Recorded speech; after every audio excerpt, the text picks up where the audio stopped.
You will open Pandora's box many times in your life. No, we probably really shouldn't open that box. Look, I've got one rule. Here. Open your mind. Open your mind.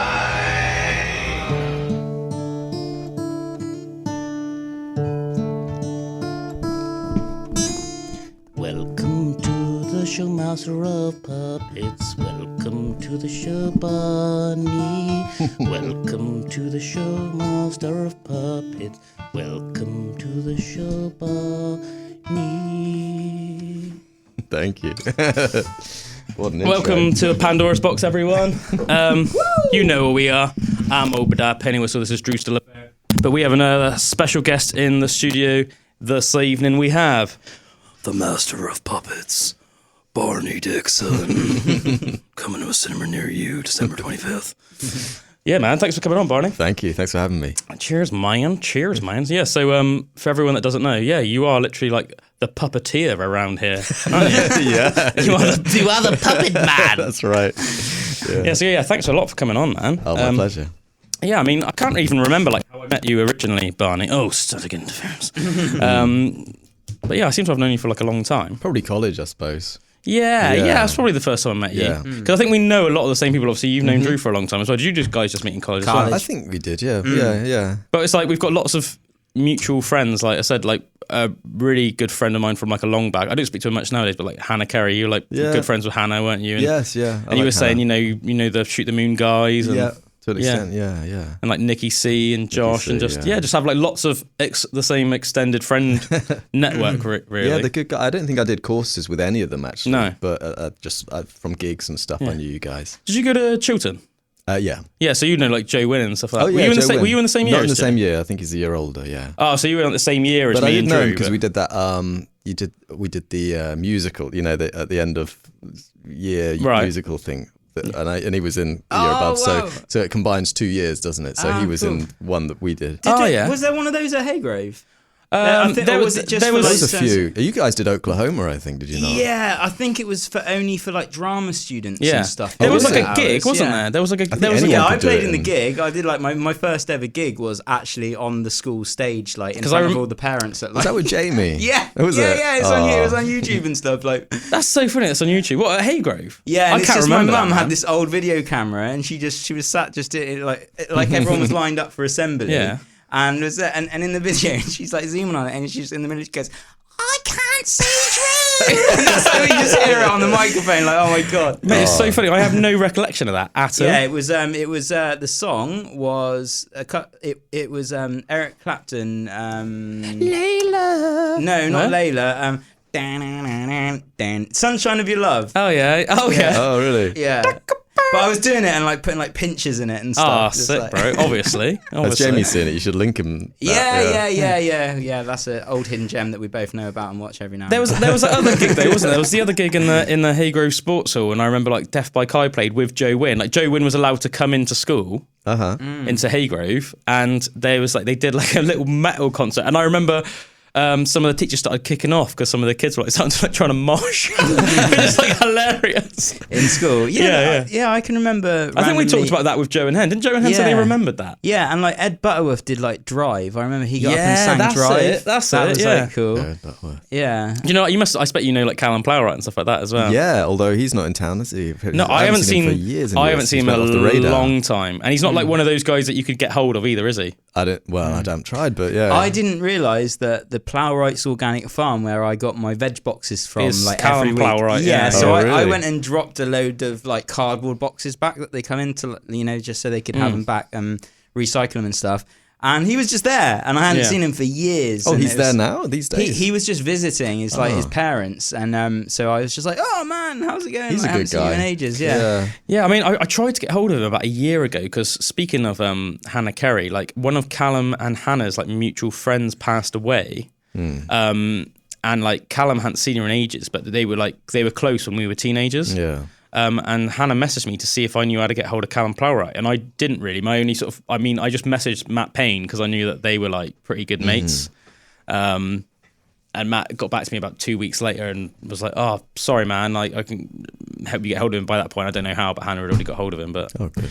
yeah, but I haven't seen him or spoke to him in a long time. Yeah. In a long time. But he was like really good mates with us at one point. Like he was like part of our little crew. Yeah, he was in that musical too, actually. Was he? I'm not surprised. He played a frog. I think I remember that. That's quite like fitting. I can imagine Calum being a frog. Actually, good. I can imagine it being a good went frog. to that musical. Did you? I think I swear, like, because Josh knew Joe, or they And just Calum, obviously, yeah. just said about the story about it, and it's just in my head, and I think I was there. Do you know what I mean? Like, one of I those played a things. goose. Oh, nice, man. Yeah, so brilliant. Yeah. So brilliant. With how much fun we had recording that video that's going to be coming out soon. Oh yeah. I can imagine like actual being in a musical like that would mate. be actually I quite actually fun, reckon like I'd get dressing into up it, as a yeah. goose and Oh like, mate, you know, yeah. Actually, as a goose, not anything. I want to dress up as a goose. yeah, I'd be the tree or like a tree. you know you get the boring kind of tree. You're a good wizard, man. You're a good wizard. Wizard to be fair. I want to be the antagonist. It's fun to be the antagonist, isn't it? Do you know what I mean? Just like, yeah, get his generally. evil. You know, get it all out, man. Get out, because in your normal life, you know, just busy trying to be like a good moral, ethical person all the time. Got laws and stuff. I know, it's good to just let loose, isn't it? Just, you know, drag. go full heel, like in pro wrestling, you know? Yeah. Go full heel, man. Yeah. But yeah, dude, obviously I said you're well known now, aren't you, for your puppeteering? And you've done pretty solid. You're pretty successful with it, aren't you? Yeah. Didn't you do some stuff for like Dark Crystal and stuff? Yeah, there was one episode that I was required to kind of make this puppet in the style that I do, which is kind of like finger puppet style things, but a bit more, I don't know, ramped up. Yeah. How did you even get that gig? Was that just because obviously you know that your YouTube's done really well and things like that? Did you like apply for that or did that fall? No, they messaged me, and I think I missed the first meeting or something like that. They're having auditions in London, and I think last minute my name came up, and they're like, "Oh, let's get him down this evening." I'm like, "I'm not in London." So I missed get down here. Yeah. But then I got a call from Dave Chapman, who's Otis the Aardvark, you know, because he's going on it. Do you remember Otis the Aardvark from CBBC? Yeah, of course, man. Yeah. I like how you're like, he's the aardvark. I got a call from the Aardvark. And I could not say no. That's brilliant. Yeah, well, mate, how do you say guy. no to Otis the Aardvark, cannot. man? Yeah. Like one puppeteer to another. Yeah. I loved it in the sorry, man. No, I that's was all going to say, brilliant. like, when I saw, because I knew I was loving watching the season, and I knew you were going to pop up at some point, because I know it kind of happened. And just the scene when it was like they were explaining about how their like race come into being, and or it was the story, wasn't it? And yeah, it was so cool. I thought it was a really good way they're doing it, because they were all puppets. It was like the puppets Puppet being show the puppets, within like the puppet show, and it was yeah. like Inception kind of style. Yeah, people liked it. Everyone Yeah. on that set was really fun. Actually, it was. I can imagine. It was like Jim Henson Company, wasn't it? A lot of Yes, it? yeah. I mean, it was them, but I think Netflix. The ultimate puppeteer. That's right. Yeah. True puppet daddy. Yeah. You're like the chosen one. You're like the up and coming chosen one. Like you're like the Jesus. If he's God, you're Jesus. Yeah, I like to think of myself that way. That's the analogy I'm going for. But still, pretty damn cool, man. Really, that like it's not like you didn't like apply for it or anything. Like they reached out to you. Like how cool is that? Yeah. Well, my video did. I think I had a few videos that did well, so people in that industry had a sense of who I was. So I came to mind, I suppose, when they were thinking of this particular scene. Yeah, man. It says like is like Dab Chip your most famous one, like your most successful one? In terms of people that follow my channel, for sure. Yeah, definitely. And like, how many different characters do you have that you do? It's interesting because a lot of them aren't really that defined as characters yet. I think the reason people like Dab Chick and the reason I like working with it as well is because I think it is a well-defined character. There's I suppose over 100 episodes now of Dab Chick. So as a result of that, a lot of time has gone into kind of crafting a character that people have come to like. Yeah. You know, and so yeah, I suppose in terms of the online following I have.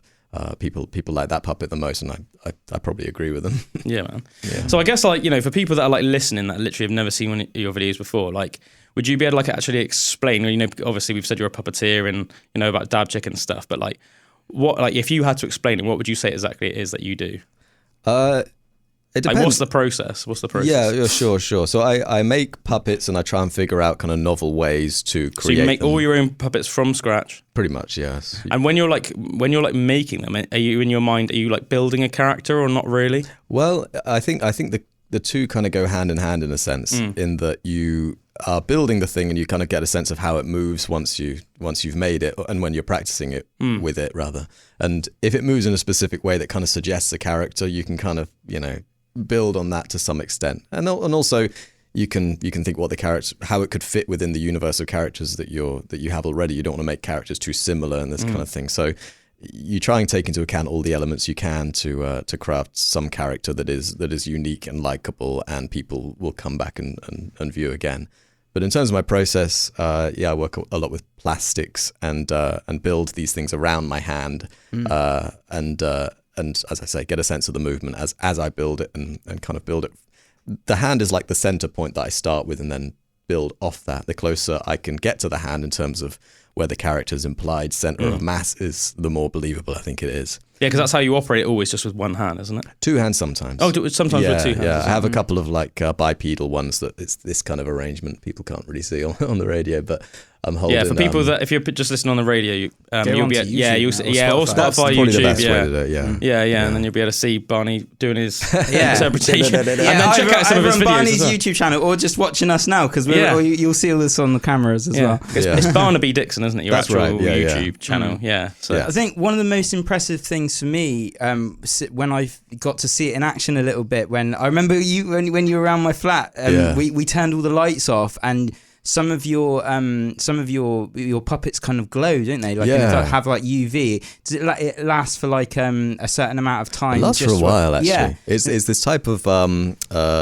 it's this glowing powder that I mix into the plastic, and the plastic as a raw material is kind of translucent. So you mix enough in, and the plastic itself becomes kind of what's the word? Not bioluminescent, because it's not biological. That sounds cool. Incandescent. Yeah. It glows. It glows in the dark. Incandescent. Yeah. Exactly. So it works really well with UV light as well. So you hit it with the UV light like beforehand is probably what I did. And charged it up. Yeah.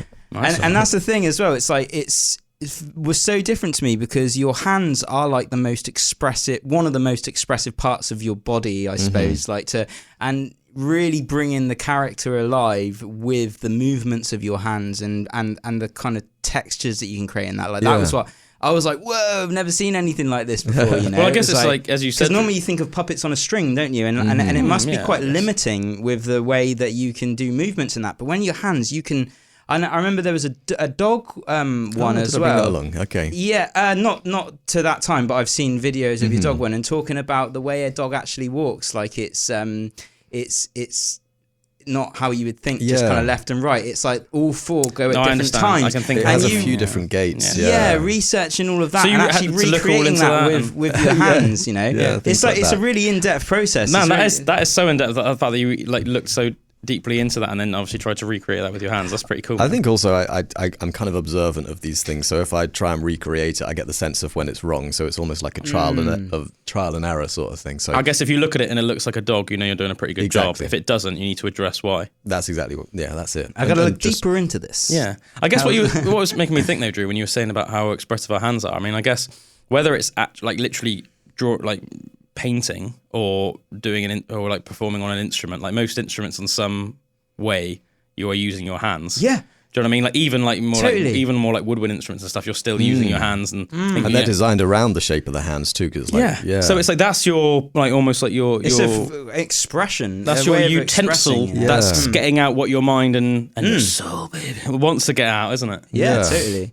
The precision of them is probably part of it too. You know, you can literally modulate volume, vibrato if you're playing an instrument, all these kind of things. So you'd struggle to do that with like your kneecap. Yeah, you know? I'm gonna deal with this with my knee. It's one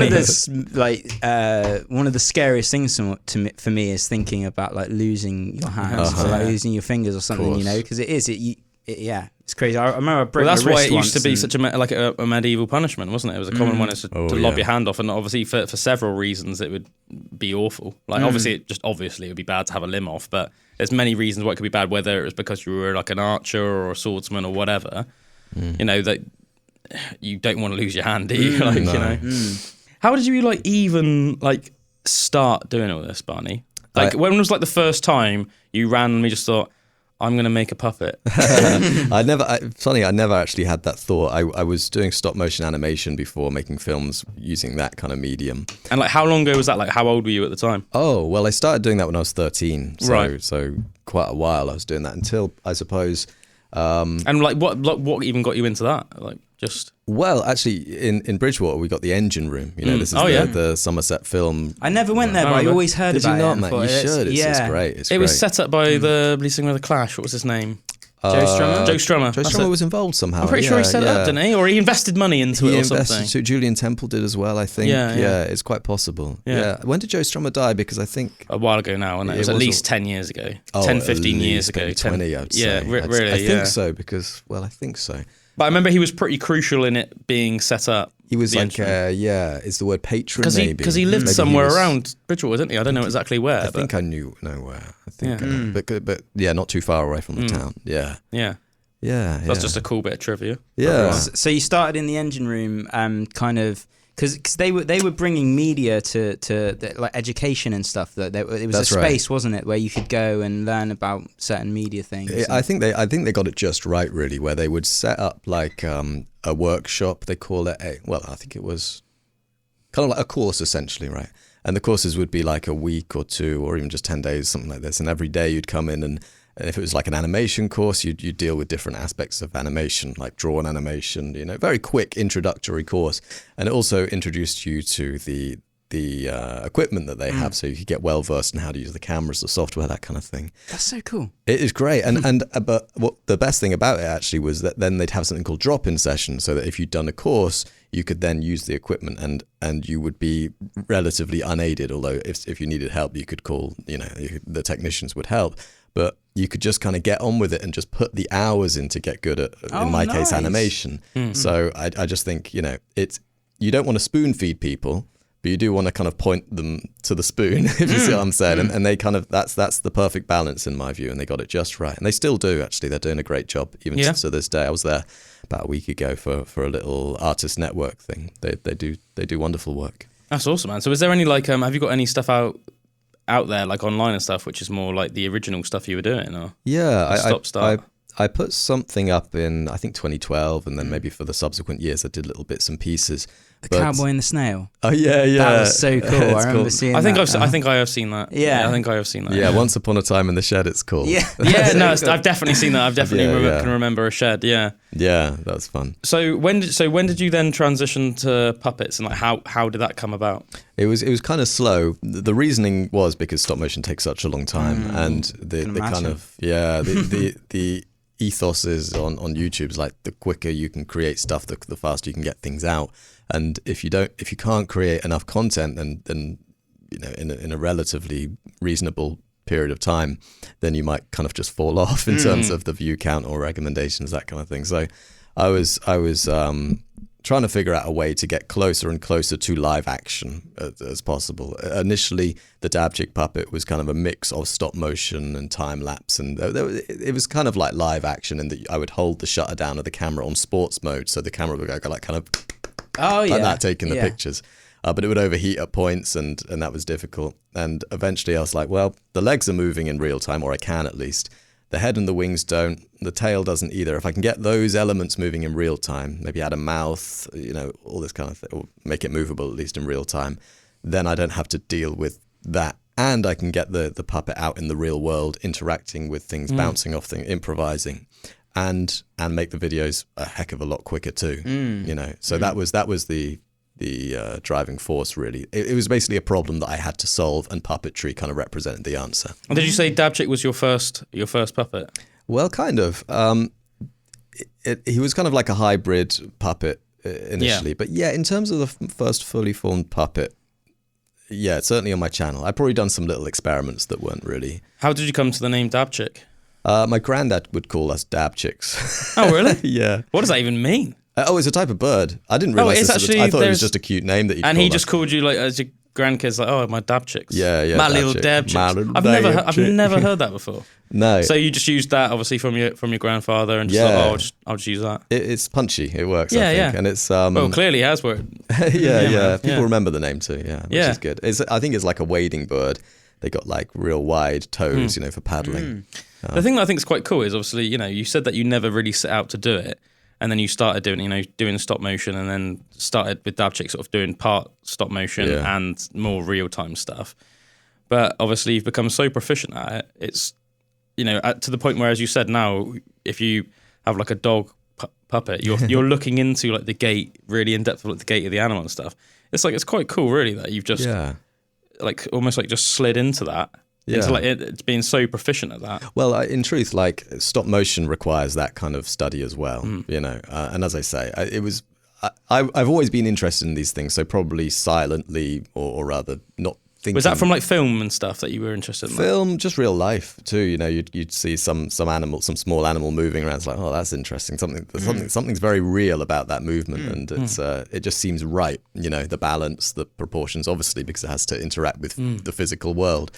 So, I think I was probably just inadvertently studying a lot of these things without really realizing it. And then there's a very good book actually called Something in Motion. I can't remember what it is, but it's Edward Muybridge, the guy that did he's an interesting guy to look into actually. It's from like maybe the turn of the last century, early photography experiments where he would, I think, have a load of cameras like in a row, similar to how they do that matrix spin around thing, but linear.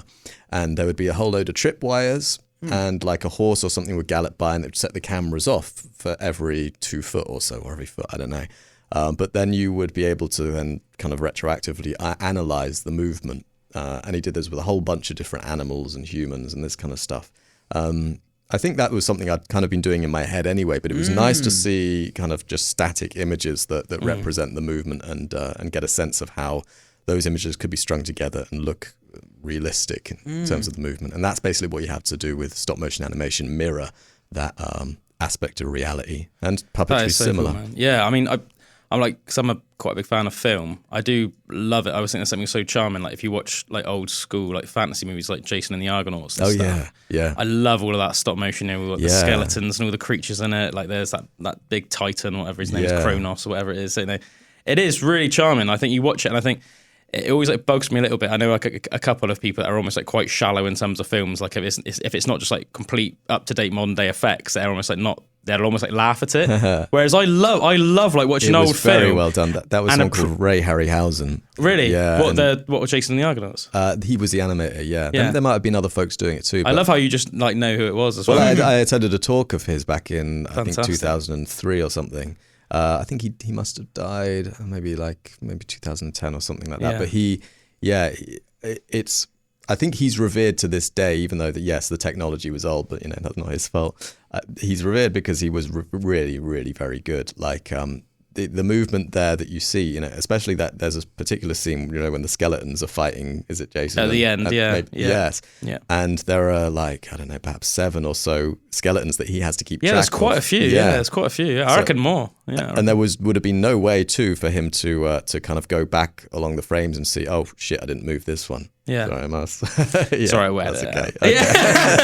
Okay. Yeah. So and there was little jigs that he could bring in at certain points to sort of measure where a certain arm was, but by and large he was kind of animating blind, and it would only be a few weeks later when he'd have the film developed to see if he'd messed up or not. Because that's the thing as well with film. Like then with it was so hard to kind of just see back even what you'd done. Everything was in camera. Yeah. All that analog. All on actual film reels. There's much more at play or at stake rather. You got to focus in so many ways. Not only was he trying to create realistic movement, but he had to remember like so many different elements. You think of every single limb of every single skeleton in the shot had to be accounted for. Cool, yeah. I guess that just goes to show his skill, just to be able to do all that instinctively without like, having to check and everything. It's so cool, these different ways of like telling stories. You know what I mean? Like it's just there's something really intriguing about motion, whether it is just full motion like film and everything like that, or this like kind of stop motion. It's just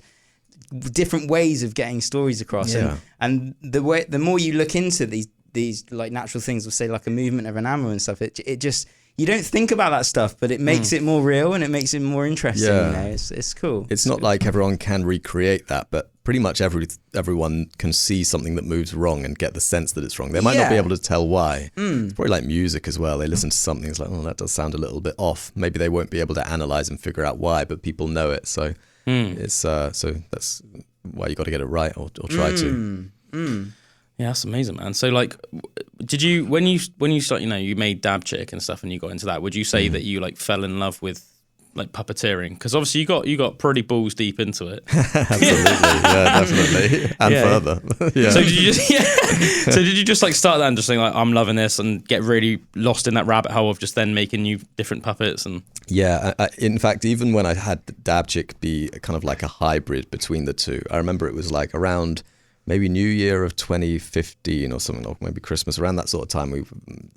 I went to some sort of event, but before I went, I had just done the first test where I'd used that kind of time lapse approach, as I mentioned, with the shutter constantly going on sports mode, and even that was like at that point in its like early form was really viable, and I was thinking like, oh, this has saved me, in a sense. It was like people might have been talking about other things at that event, but I had no idea what they're talking. I was completely in my head about it. And because it just, even, as I say, even in that early form, I just thought I could make films this way, and this is completely unique. No one's doing it this way.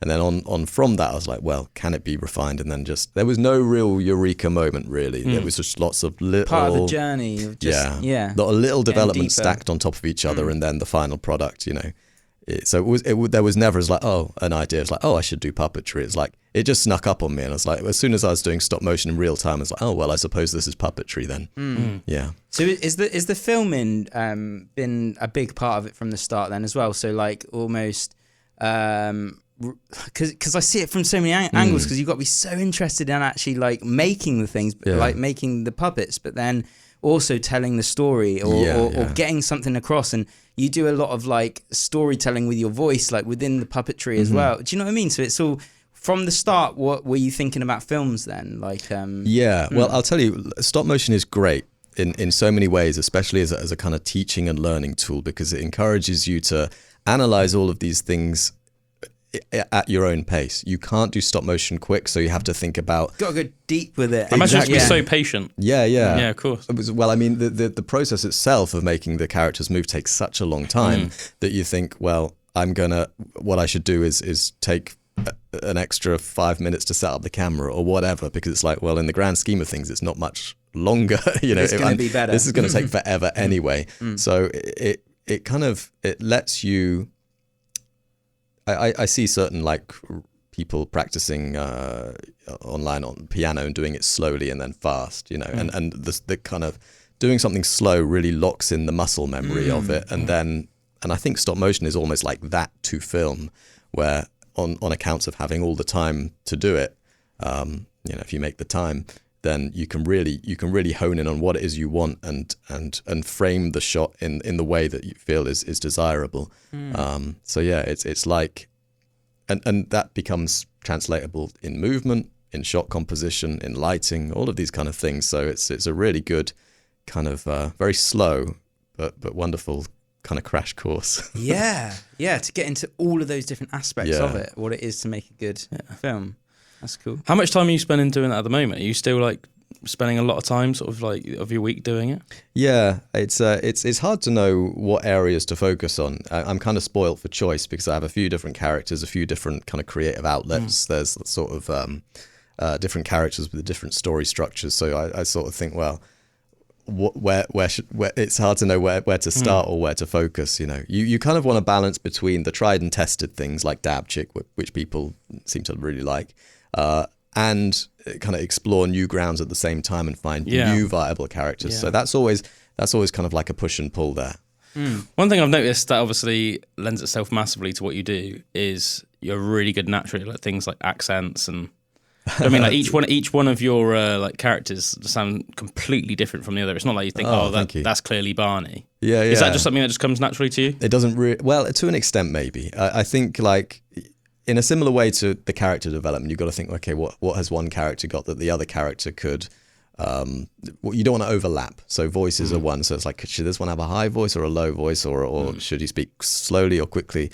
that kind of thing. I will always look back at like the first videos that I did with any character with a particular accent and think, God, that's awful, you know. But that's a good thing because it means you're developing. So yeah, no, of course. I think that's I think that's natural. I think we're all our own biggest critics as well. Aren't Absolutely, we? So, yeah, and yeah, kind of in a sense, so we should be. Yeah, It's, 100%. You want to try and see what critiques other people could have before they have them, and kind of, you know. I think if you're not your own biggest critic, it's hard to get anywhere. Yeah, of course. Because if you're just like self-satisfied immediately with something, how do you ever expect to get really good at something? Yeah, I find that quite hard actually. Like with music and stuff, like I'll do things quite quickly, but I'll almost be like too happy with it too quickly. Oh, really? And then that's like I'm almost surprised at that. But then it's like. Then I listen back to it after a while because I think I enjoy the process of it so much, and like when you're inspired creatively and it almost seems to flow out of you like quite quickly with what you're doing, like I love that feeling. It might be hard to recreate too in a studio setting if you're like, okay, another take of the thing that you spontaneously were able to. Yeah, so when you capture that spontaneous thing, it's like really fun. That's why then I listen to it like back like months later, and I'm like, oh God, what was I doing? Oh really? Yeah, well, that either means you're developing or you were deluded in the moment. Yeah. Yeah, I mean, I might be a bit of each. I mean, that's okay as long as you develop it to some extent. I love doing those improv tracks that we do, like for Pandora's Box and stuff. Yeah, I mean, I love all those improv tracks we do because as you say, you're capturing a moment, aren't you? You're essentially just jamming with a mate and just sort of freestyling and just seeing, you know, as I said, to varying degrees of quality and success. But that's the fun, isn't it? You know. I love like that Mark Rebier guy. Oh yeah, he improvises all of his loop and stuff. He's great. It's so cool. But he is developing as he does it. You'll hear you earlier can stuff. you can see that he's getting a lot better. Yeah, improvisation and spontaneity is still a skill you can hone by just doing. Oh, totally, man. I think it's such a powerful, awesome skill as well. That suits your personality. Obviously, the more creative you are, I think the more easily it comes to you. I think. Yeah, you know? I had this really cool idea the other day. Some music guy was talking about it. And he gets musicians from all around the world to come to his like center. I think it was in Costa Rica, and he puts them all on stage and literally like gets a group of people there and basically does this like live improvised gig. But it's from like masters of each like kind of area and genre and style, but all different, like blues and then like a sitar player and like an amazing flute player and stuff. And creating these magical like improvised moments like live in the spotlight. It literally starts with one person doing a chord and then the drummer kind of joins in. And he was saying that the musicians themselves were saying that like those gigs have been some of the best in their life because there's that feeling when you're just jamming with another musician, you almost like hit this like thing of just like, whoa, this is cool, this is like raw coming through. And I think that's a really good idea for like gigs and stuff. I think it's a great that'd idea. Be so cool. But I mean, you can see like so easily how that would happen because even with just like say me and you, like every impromptu track we've done has been like radically different in terms of like genre. Like a couple of them have almost been like genreless. Like how would you even like we had that one that we did that we ended up calling Twilight Dreams, which was more of just like a beautiful sort of like folky song. Oh, was that the harp? Yeah. But then we did that Apocalyptic World one, which was almost like that was the looping. That was like a little drum beat and it was like post-apocalyptic like funk weird. No, it was a really strange post-apocalyptic funk. Yeah. And then we had that other one called Tome of Woe, and that was really weird as well, wasn't it? Like, I mean, what genre would you even say that was? Do you know what I mean? It was like we had some weird spoken word bits, and but then that bob. Which was almost like a bit rappy samples and stuff, like almost like Cypress Hill or something, like wasn't it? Like, and then this almost like Arabian guitar-y solo that you did, and that. Yeah, it's fun. But that's fun because I feel like that's true expression. Because I feel like sometimes I think that you can like get locked in. I could especially see how this could happen like in a band. You're like, if you're like, right, this is the band, this is us as a band, and this is the genre we play. And that's cool, and I'm not saying there's anything wrong with that at all, but that's almost like a bit limiting. One of the things I really like, and I think because we're both quite similar in this regard, like it's quite fun just to have an instrument and just be like, right, what we're going to come up with today. And it's almost like there's no limitations because at the first and foremost, we're just music fans rather than like a specific, like, you know, categorizing yourself. Because there's something weird about humans. We like to put ourselves into neat categories. You see it with sport and music and all sorts of stuff like mods versus rockers, like whatever, you know what I mean? And it's a bit silly, really. I think if it's you get like really proficient at something as well, like a musical instrument or whatever your thing is, the improvisation part is just the chance to let it go, and you know that all of the of the things are there, that all of the skills, all the techniques and everything, and there's just something fun about like exploring it like in a free way. But I was gonna ask, so when you're creating videos and you're thinking of ideas for like a video for your channel and stuff, is there part of that improvisation with, say, I think for some characters it must be a lot easier, like for Dab Chick to just be able to go like, do you have like defined storylines in your head for what you're going to do for, say, like a Dab Chick video, or is a lot of it like improvised and then you'll kind of like chop it together? That's a like, good question. That's a good question. I didn't think of that one. It varies entirely, actually. Like I've done ones, maybe not latterly, but especially earlier on, where I had no idea what the story could be, figured out, or rather just went out with a camera and just shot some things, and if funny stuff happened, make that more integral to the story. But I've had other ones where I've shot little bits and pieces, and but beforehand I've like written a script, and it can be anywhere like along that. Sometimes it's a combination of the two, where especially the ones that I'll shoot like indoors in my house, because it gives me the opportunity to go back and pick up certain shots that might kind of tie two elements of a story together, that kind of thing. I prefer them the most, because you kind of get the best of both worlds, really. Although going out and exploring with Dab Chick can work quite well, and you can fake at certain points. You know, if you do need some pickup shot and he's out in some field, you just go to another field and whip round, and those whip pans are very useful, because you can hide edits in them, and I do that a lot. Just do a few of those while you're out, just in case you need to. That's exactly what I do. Yeah, you got it. What's your like favourite part of all of this, like, or have you got a favourite part? Because there's so many different things that are coming into this, whether it's the actual building the puppets themselves, or like the characters that then the stories, you know, that the puppets take on, you know, and their names and their characters, or the actual sort of filming process itself, and then, you know, like writing the individual stories. Like, what's your favourite part, or is there a favourite part? They can all be my favourite parts depending on how well they're going, I guess. If it's feeling good, it's feeling good. But the reason I ask is because, you know, you find some people, you know, they might say really enjoy like the filming aspect, but they would have no idea how to create a story. You know, some people are very rigid like that, aren't they? Which, you know, you're quite versatile in that respect. Yeah, thanks. I try. I mean, I'm usually, sometimes a lot of things come to me, and I'm very happy when they do. But when they don't, there can be you have to be able to rely on basically like the banging your head against something to make it work. You know, and they're much less fun. You know, but it's good. Well, like say when you need to get something out, but you're like, oh, what? Where's the idea? Like, what's going to be the cool story? Or what's Sometimes a line will come to you, and it's the perfect line. Oh, thank goodness! You know, that's like, I love writing. And then the next day, it's like, oh, there is a line here that needs to work narratively, and I don't know what it is. So I'm going to have to really kind of like squeeze this stone and try and get some water out of it, and that's unpleasant. But when you do achieve it, after that process, it's a lot more satisfying. So there's different, the satisfaction comes at different points, I suppose, depending on the difficulty of it. Is there have you got any like specific like goal with what you're doing, or is the goal just the enjoying actually in the present moment and just enjoying doing this stuff and, you know, seeing it gradually build, and if people want to watch it, then that's cool, sort of thing? Yeah, I mean, ideally to keep building my audience, it's still growing, which is good. I mean, it's been about coming up to 7 years since the first video went viral, and it has been a fairly, not consistent, but always upwards trajectory since then, which is hard to do on YouTube. The lifespan of YouTube channels, I think it was something like 3 to 5 years or something. Oh, really? Right, okay, so I'm quite a way into it now, and have been consistent. Yeah, this month's been really good for views.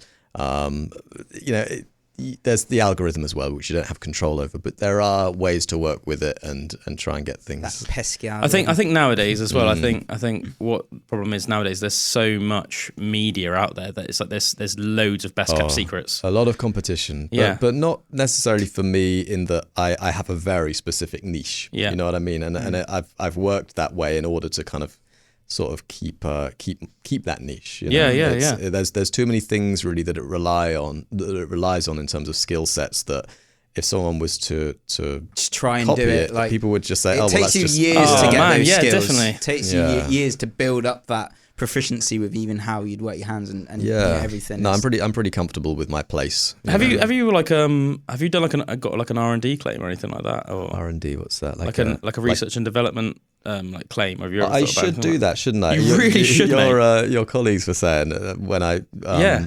rocked up to Mate, that. you really should do that. Yeah, I should. Oh, well, we'll talk about that. Yeah, then. we'll talk about that off air. I know, it'd be far too boring, wouldn't it? Yeah, But I yeah. appreciate you bringing it up, actually, because There's that's definitely a claim in there somewhere. Yeah, man. okay, Definitely a claim. I mean, okay. it would be like nothing but a win, really. Do you know what I mean? There'd be no negative. So it's funny, like it's R&D, especially at this point, is pretty much everything I do. Yeah, Like, exactly. Yeah, but that's exactly the Yeah. point, though. Do you know what I How mean? many Yes. man hours go into? I've like, not put a part of video your up job? this month, but I have been. I ordered a 3D printer, 3D scanner. Oh, really? And I'm trying to figure out exactly how I could recreate Oh, it's these amazing, things. man. You know, the dab chick puppet is breaking. Actually, the plastic is degrading. No, he's Yeah. dying. Well, I mean, I've made a narrative arc around it, so that's okay. Really? Yeah, Mate, yeah. I love that you've just like woven a story actually about Yeah. that. Well, yeah. Well, the next story that he features in, it might be a few parts, but it'll be. Is it a tearjerker? Maybe. Well, no, I don't think so. No, I want to his keep it wing. light. No, it's going to be funny. It's I not think. like a swan song. No, No. I don't know what that is, but I don't think so. Like it's not like going to That's be your like final goodbye. yeah, it's not going to be Oh, like no, he no, no. dies like epically in this like Wild No. West like standoff or something. Although I did have the thumbnail being "Can Dabchick be saved?" and all this kind of stuff for his last, not the most recent one, because Yeah. he's in a lot of the ads that I do, but the most recent Dabchick episode at least. And yeah, the plan is to be able to scan him in terms of 3D scanning, photogrammetry. You might know a little bit about that. I don't, but it's very interesting. It's like- fascinating. Yeah. What's Well, that? Yeah. What's that? Well, basically, it's a way of kind of 3D modeling that doesn't involve as much screen time, which I'm all about, because I mean I have to edit with screen time, and and making the music and making all this other stuff. Emails, everything is so screen based, and I'm like, I cannot be modeling the puppets on the screen too. That's my line, I love making these things with Yeah, my because that's a hands. very physical thing, isn't it? You're Yeah. like, It's so much nicer. So my approach is going to be make these things physically, scan them into the computer, get the 3D models, then print them out, and then I wouldn't be quite so nervous about leaving like Dabchick on a bus or something. So Sure. maybe the narrative Back up possibilities. Dabchick. You just have like an unlimited amount of clones. Yeah, yeah. An army of dab chicks Exactly. unleashed upon the Because world. I guess it doesn't matter how unique each of these parts are. If there's something like that possible, and it can literally just copy Yeah. what it is, and kind of you can run those prints on it. You're going to do that That'd with be- yourself as well, Barney. I've already done. That's the plan. It's not even the real Barney here. Exactly. Yeah.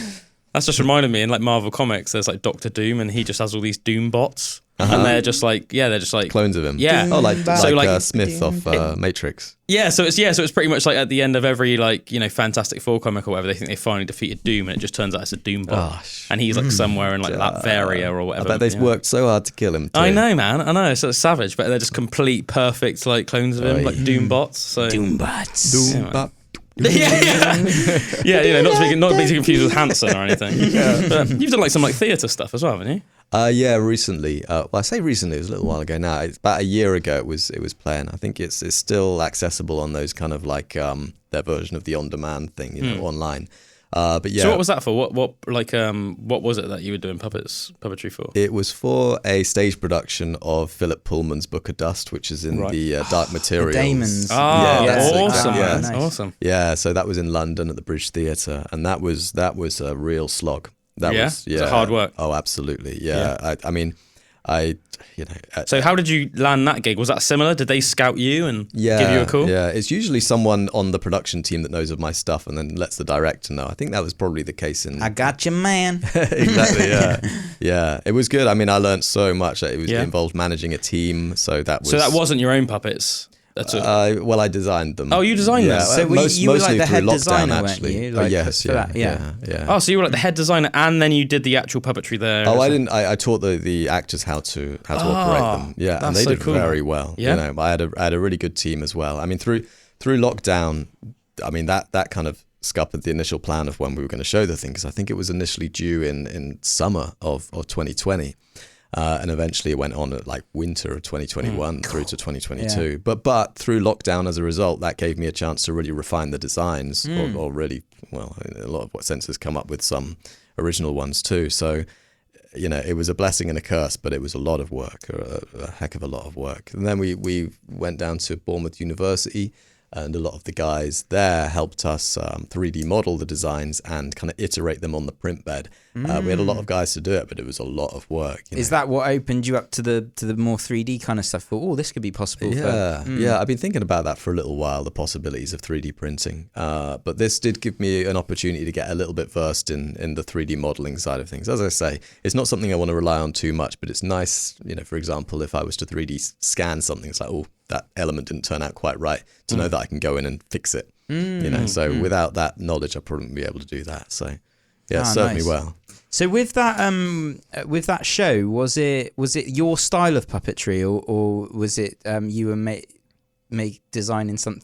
Was it was it like hand puppets? Or? Yeah, it was. Oh, it cool. was. I mean, there are other elements like the papercraft part of it that we got people to do, and they did it fantastically, which is technically part of the design. But yeah, the puppets in terms of the operation and the way they're iterated in terms of the movement possibilities and the movement technique were based on getting your hands as close to the center of mass of the puppet as possible, and trying to figure out what digits you have that can do what, and so it was based very much on the way that I've always done things, but of course because it's theatre, it has to be on stage. Yeah, because that's what I was thinking. How did that work? Well, weight then becomes something you got to be really, really conscious of, because the bigger they are, the heavier they are, and if you still only got your fingers moving them, then you got to be very careful about where you place that weight and how you place it. It's so that was. I've had such a cool idea. Oh, yeah, go ahead. Like, imagine you've got your hand puppets and you're doing it, but they're somehow linked to like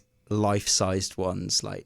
And when you do the movements, it will do that. Yeah, well, I've had talks with folks where you could like potentially send it by like some weird free signal to the thing so it knows how to move. I mean, in terms of creating like preliminary animation for things like this, it would be a real viable technique. Really? I've been in talks with companies because they've been keen. Oh, nice, man. Yeah. That's crazy. Yeah, so in terms of like, have you seen people with the like ping pong ball suit? You could do an equivalent perhaps on my hands and create a really solid initial pass for the animation at least. Transfer it onto. That's so cool, man. Screen. Yeah, I've got some fun questions for you, Barney. Okay. I always think it's like fun to do this. We did this with Joe and Hen from Shoot the Moon as well. It's just like, for anybody out there that's like a fan of yours, or even people that probably know you, probably won't know some of the answers to these questions. So it's really fun. Okay. I just got to say as well, before we started doing the pod, Drew gave me some Alpha Brain, and I feel like my head is about freaking 1 billion degrees. Yeah. Oh, really? I swear, like, Have you had a bad reaction to it, man? I don't think I've had a bad reaction. I'm just really hot. I feel quite excited. It is warm in here. Drew's been breaking wind a lot. Drew's been farting. I've been breaking wind, and I come up with a good question or two. So maybe that I never normally. So Oh, mate, you do. Yeah, but no, you have. Yeah, it's really hot. Yeah, I don't know if it's just me, but I swear the only thing I think I've got from the Alpha Brain is that it's increased my thermogenesis. But yeah, let's dive into some of these. Let's get in the inner workings of Barney's mind. Oh crap! Just fun questions, man. What's your favourite movie? I really like The Good, Bad, and the Ugly. Oh, mate, yeah. It's pure. You fan of like westerns in general? Yeah, I do like westerns. Yeah. Oh, mate, like Tombstone's really good, don't you think? Tombstone's great. Yeah, Tombstone's fantastic. That's great. That's the one with Val Kilmer, isn't it? Yeah, that's right. Yeah, and Clint Eastwood's in it. Oh, I'm thinking of a different one. No, I don't know which one. Yeah, which one are you thinking of? You're the one where he says, the one with Val Kilmer. He's like, I'm your Huckleberry. That's the one you're thinking of. He got the cough all the time. Oh, what movie was that? Is that otherwise Tombstone? I didn't know. I'm not so good with my westerns. I know I've seen Tombstone as well. Yeah. Is that? Hang on, is that the one where Clint Eastwood's a fair bit older? I thought Tombstone was one. Yeah, where Clint Eastwood was older, and he almost like comes out of retirement. But it's almost like he is supposed to be the man with no name still. Yeah. Okay. That's what it sort of implies. Yeah, then he comes out of retirement to like. Too. Is it Gene Hackman that's in it? It's the bad guy. It's been a while since I've seen it. I think it might be Gene Hackman. I love like the scenography of it too. I love those desert shots. They're great, those I'm with weird looking like plateaus. It's like, I love it. So beautiful. There's some pretty good, decent, like newer ones as well. Like I think 3:10 to Human. That's really good. That's great. With Christian Bale and Russell Crowe. That's good. You think you've seen that one? Haven't you? Yeah, we might have even seen it together. That's a good one. Yeah, some absolutely great westerns. That's so cool that you're a fan of westerns, man. Yeah, I love a western. I've got a show on Aspect Radio called The Sheriff's Department.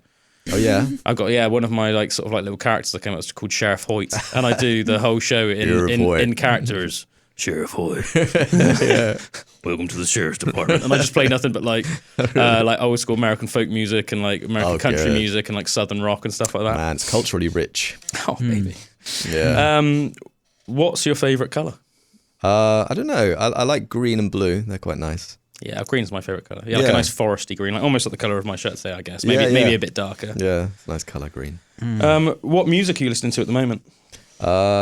A lot of synthy stuff actually, because I got some kind of like we like our synthy stuff. Yeah. We like our synthy stuff. I don't know loads about synths, but I love synth. Yeah, like what style of synth? There's lots of different styles. Like more like 80s style synth, or that's coming back, isn't it? In terms of popularity, probably Stranger Things did that. So a little bit of that. I'm listening to what's it called? Clanad. You know, like 80s Clanad. It's like Clanad. No. Oh, you gotta check out Clanad, man. You for the synth. That sounds Welsh. A mixture of Irish. Irish. Yeah. So like mixture of like folk, but with real nice synth in as well. They were a folk band, but they were sort of. Oh, that's a band, is it not? Genre? Yeah. So Clanad is an Irish folk band.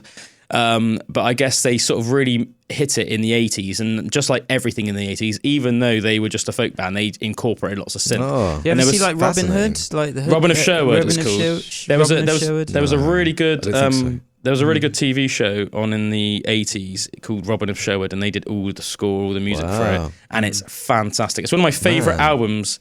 I can't remember what the album's called. I love that genre melding kind of stuff. Yeah, we'll show you some stuff. I'd love to see. After the show, but I think you'll quite like it. The synth is amazing, and the way it's mixed in with the folk is awesome, isn't it, Drew? Yeah, that's what I mean. Because normally you think of them as like synthesized sounds, but when you can mix it with those organic sounds as well, it's it's when really cool. It's done in a way that complements it. Yeah, I didn't think it was possible before, but then I Lutes and heard like mandolins Clanad, and I was like, oh.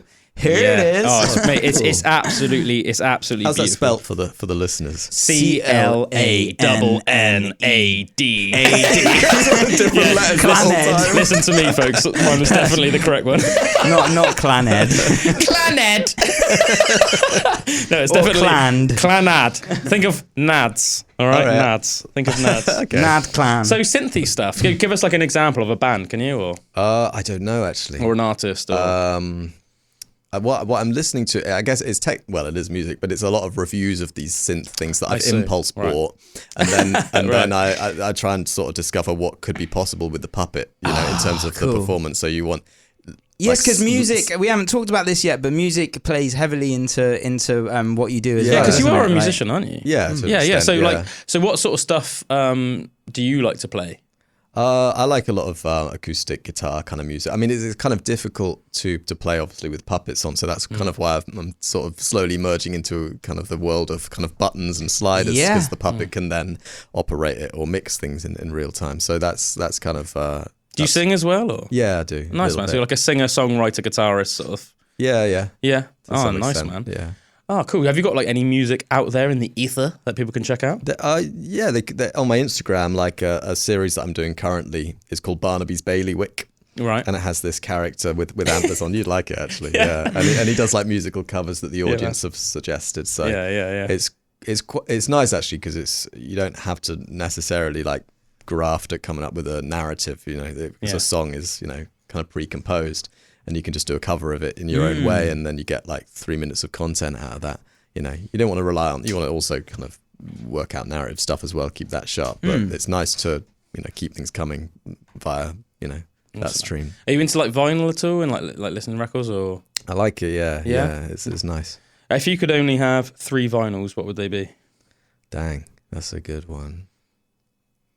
Because I think it's like one of those things, isn't it? Vinyls. It's like.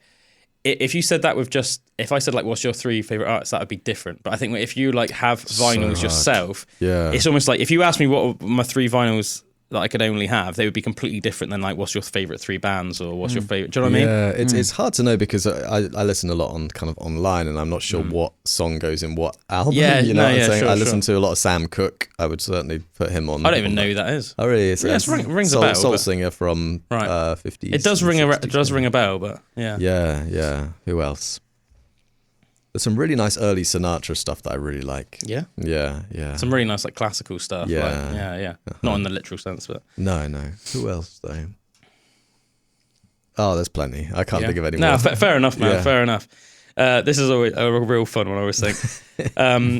If there was a movie about you, who would you want to play? Which actor would you want to play you? You guys are probably better in a better position to guess. Yeah, but who would you want to play you? Oh, The Rock. I love that. So like 6'5", like 285 pound. Yeah, like half Samoan, half black dude. Yeah. That or Lizzo. Who's Lizzo? She's that like black female rap artist, isn't she? Ah. She's a larger lass. Yeah, she's big of bone. She is. All right, so Barney Dixon the movie starring The Rock. Mate, the idea of like The Rock. I want Lizzo and The Rock to alternate roles, but like scene by scene, like scene by scene, so just people seamless. literally, so seamless. people could watch the whole thing and not realize who I was in the whole. That sounds good. Just a confused mess. Yeah. Who would you want to play you, Drew? Jack Black. I was going to say Jack Black. Were you? Yeah, I was going to say I want Jack Black to play me. Yeah. I could imagine like Matthew Broderick playing you. Oh yeah. Broderick. Yeah. Brendan Or, like- Fraser. Oh. He's back. Especially, you know, I've put on a few pounds now. So. Yeah, he has as well. So. Yeah, a few. Yeah. Drew just hides it well because he doesn't carry it at all under on my his Peruvian jumper. Yeah, under his llama jacket. He doesn't carry it at all on your legs, arms, or your face, do you? No, All in your belly, So- is it? all just on Little my bowling belly. ball. On Just a my little, man sack. just a little pudge. Like a little Poddington pea, aren't you? Yeah. Got rolls for days. Yeah, it's quite like almost like a fun thing to think about, though, isn't it? Like, who would you Yeah. want to play you in a movie? I think that Drew's body. Also fun. Yeah. It's quite a fun thing to think about. Drew's little pudge. Drew's little pudge. Yeah, put your body. What's your favourite book, Oi. Barney? Are I you don't- a big reader or Not really. Not really? Nah, it's kind of embarrassing. I don't. No, really- that's mate. It's fair enough, isn't it? You know, Yeah. Let's think.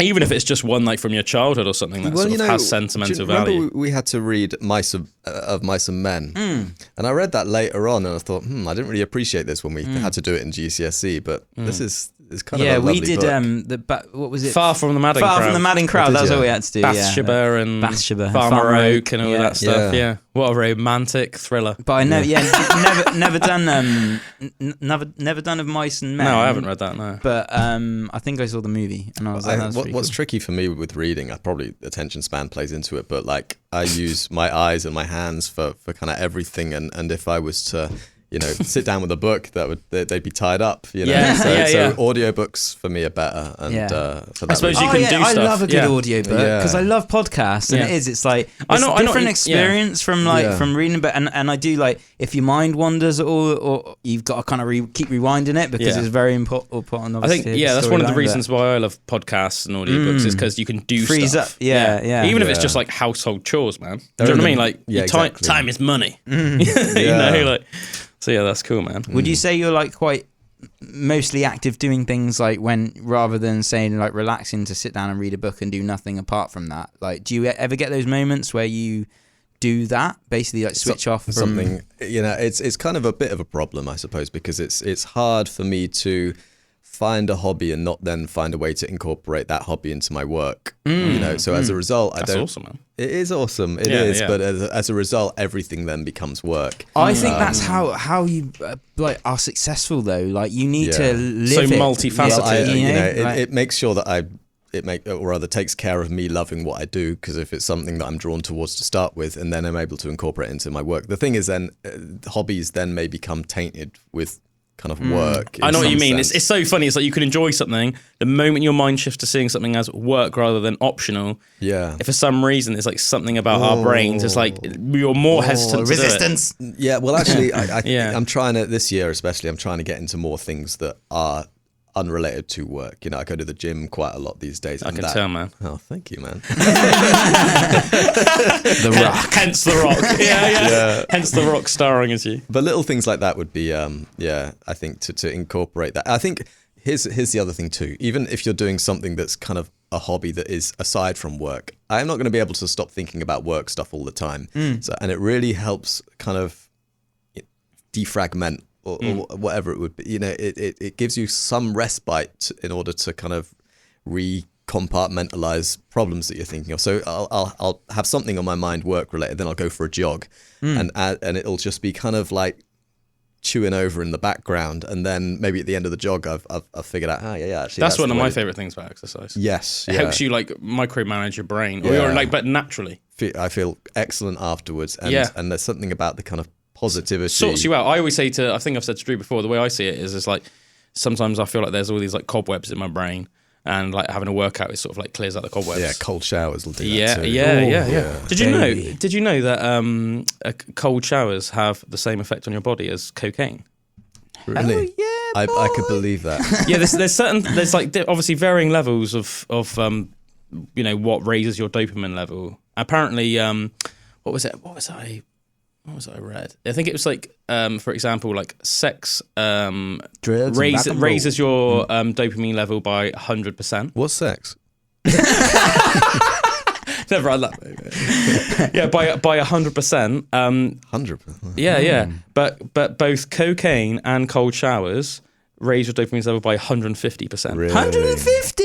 Yeah, I thought you were going to say less than 100. So one thing, if anybody out there just randomly listening has a cocaine habit or addiction, just start taking cold showers. You get the same hit with zero negative side. I love it on my shower. Save a lot of money. You just need a load of cold water. Yeah. You could do it even if your boiler's broken. I've got a cold button on my shower now, so rather than like just turning it down, cocaine button. Yeah, I've just got. I've only done it once in like the shower we've got now, but I'm like, it's just, turbo. Turn it down, completely freezing cold. It's like putting a car into sports mode. There's Pure Gym down the way, and they don't have cold showers. They always give you the warm showers, and it's Wim Hof would not approve, mate. He would not. He would not approve, would he? What are you doing? Yeah, exactly. What are you doing? Quick, run! Get to the shower! Yeah, that was the wrong accent. Get to the shower, yeah. Here's a deep one for you, Barney. What, if anything, keeps you up at night? No. Yeah, what can be a challenge sometimes if I'm working on some particular problem, work related pretty much always, and I haven't got to the solution yet, I find it real hard to sleep after that. Like you gotta sleep when you've found that solution. Yeah, exactly. And I think you just got to literally work, even if it means you're staying up ridiculously late. You've got to work on it until you feel it's you're stupid. Really, I need to find a way to kind of just put things to the back of my mind that are work related. Do you know what, Barney? I think from talking to you, I think our minds are quite similar, like the way we work. Yeah. Most likely. I mean, I'm very much like that as well. That's why I find it very hard to sleep at night sometimes. Yeah. Once I get a certain thing in my brain or well, something like that. I tell myself, okay, 10 more minutes and then the problem might be solved and I'll be able to sleep. But like 3 hours go by and you're getting tighter and tighter, so you're getting less efficient too. And then you go to bed way too late and the problem's still not solved. Yeah. So I don't know. It's annoying. Trial and error, I guess. To do it enough times, but I've done it plenty of times. I haven't learned really yet, but that's good. That's good to talk about that. Actually, I think that the cons of having that sort of brain is that you end up staying up ridiculously late. And it's obviously it's something juicy about it for me as well. Like late at night, my brain seems to be working in a different way. 100%. And almost like more creative and mystical or something. And it is literally like I was going to say people leave you alone because everyone's asleep. Yeah, the world's asleep, and you feel like you've got time to actually pursue your hobbies. That's what's so annoying. Like with Meg, she goes to bed like quite early, but she likes like me to come to bed as well. Yeah. So like she'll be like, I'll be like, not Lucky very dodgy, lady. just like spoon, little spoon, yeah. And like, cheeky but I find it so annoying because I'm like, I don't want a cheeky spoon. As soon as it gets there, I'm like, I could really get into this track now, or I could like do this full video. Spoon or track, yeah, you know. And I'm like, I want to get deep into the track, man. Yeah, I mean, I think all these things are the cons. I think the pros of having a brain like that though is that you find it easy to create. Yeah, I mean, especially in that time. Yeah, you're focused. For sure. I think people with those sort of brains tend to like be. It is a completely different feeling in the morning ideas. as well. Like when you have just woken up. You're so busy doing. You can do stuff, but that real deep creative thing. The way I always think about it takes longer in the day for that to kick in, rather than just like being able to get up and be like, "Boo, I'm going to do all this." Yeah, I do more like like nuts and bolts Big things fish, in little the fish, morning. cardboard box. I just get up and I'm just like that. Big fish, little fish, cardboard box. Got to do this. Got to do that. Got to take the dog for a walk. Like, but that's the and doing thing. all that. You know, I can do all that, but like to get real deeply into a creative. But that's the thing. During the day, you tend to spend all your time doing, so you can't spend as much time thinking. Do you know what I mean? So you're doing whatever you have to do in the day, which usually tends to be quite a lot of stuff. So in the evening, you get respite from that. You've sort of wrapped up your work and your chores, and then it's time to like think about whatever project you want to work on, or then you can really unleash your creativity, and that's when you will randomly write like a song, or you'll think of like some project that'd be awesome to do. You know, whether it's like, you know, something you're puppeteering, or whatever the next Jimmy O'Malley track's gonna be, or or whatever, you know. But yeah. I think we'll take a little break now, but when we come back, Drew's going to be hitting us with Mystery Mondays. Hopefully Barney will stick around for that. Cool. Yeah, see you in a minute, folks. That's right, ladies and gentlemen. It's time for Mystery Mondays, and this week it's Drew's turn. For 2 weeks in a row, we had issues with Drew and his mystery, but he's finally delivered, ladies and gentlemen. We were doing filming, and I kept leaving my mystery in my his car. But damn, your soul will be saved today as we get into Drew's mystery. And we're joined by our special guest of today, Barney. Because who doesn't love a good mystery? So we'll see what Barney thinks of today's mystery. Oh yeah, you don't give me some music? You don't give me some? Oh, there it is. There's the mystery music. There's that mystery music right there. Ambiance. Build up the ambiance. Ambiance. Hell yeah. Oh yeah, baby. Let's set the scene. Sit in your favorite armchair. Get ready to have your mind blown. Oh yeah, baby. Over to you, Drewpert. So this week we're going into a little bit of a story time. Oh, I like a good story. We're going into the story time about the mystery of Pandora's Box. Oh my God. Because this is what the podcast was inspired by. That's what the podcast is called. But I didn't actually know the full story of it, so I thought I've obviously heard of Pandora's Box, but Greek mythology. Exactly. We love a bit of Greek mythology. Yes, we do. Lady Hera. Oh yeah, baby. So would you open Pandora's Box? That's If the you're ultimate listening question. now, then I think you already have. Pandora's Box is one of the most intense and descriptive Greek myths delving into the behaviors of humans. Ooh. The tale was used to teach the Greeks about human weakness and to explain the many misfortunes of man. There's so many.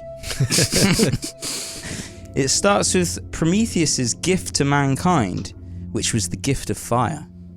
When Zeus, ruler of Olympus, found out that Prometheus had gifted fire to man, he was filled with rage. Oh my God.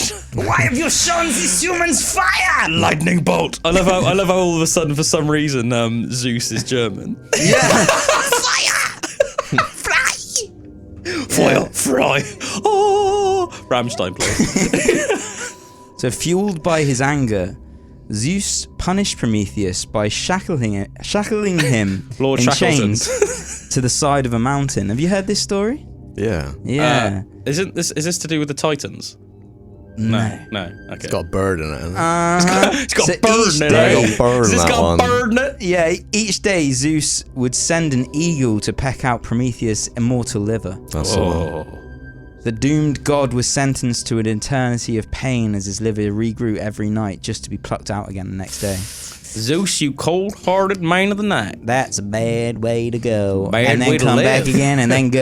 Yeah. And then come back again and then go. Yeah, man. Damn. Yeah, I man. reckon you get used to it after a while. Oh, you just know that peck is coming. Yeah. And it's just like, If that's all you liver know, gone. that's all you know, then you know everything's relative and all that.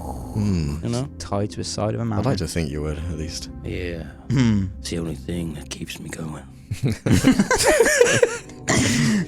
Zeus also decided that mankind needed punishment too. Ugh. Oh, Zeus. So he commissioned I don't know how to pronounce this one. Can I have a look? Hephaestus. About the third paragraph down. Yeah, I reckon Hephaestus. Hephaestus. That sounds like a pretty good way to go, man. So he commissioned Hephaestus and Athena to create the very first human, flesh and blood woman. Oh, baby. Do-do-do-do-do. Aphrodite gave her the ability to charm all men, and Hermes gave her the gift of trickery and deceit. So humans needed Slightly punishing, sexist. but they didn't exist before. Yeah, then. I don't get I'm that. gonna punish something that doesn't even Yeah. exist. That's a whole new level. Yeah, of sadism. I don't get Yeah, that. man. That I'm is a gonna really bring them weird into part the of the world story. just yeah. so I can F Punish with them. them. Yeah, some sort of twisted foresight, that is. Yeah. So I bet they twisted their foresights too. Twisted foreskins. just went there. Sorry, ladies and That gentlemen. needs to be isolated for trial. I mean, do you really expect anything more from me? So they breathed life into her and named her Pandora. Even though she was mortal, Zeus decided to marry Pandora to her Epimetheus.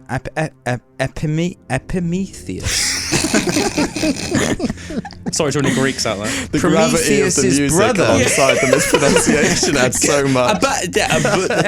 Prometheus.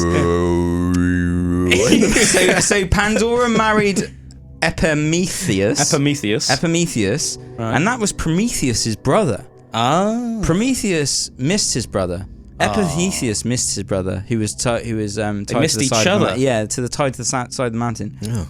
She was given as a gift to Epimetheus, Yeah. and he was overjoyed at the idea. He's like, well, hello, ladies. Prometheus tried to warn his brother that this was also a form of punishment, but Epimetheus laughed at him and joked, saying, "If this was what Zeus's punishment is like, he can punish me even more." Do you reckon he twists your foresight?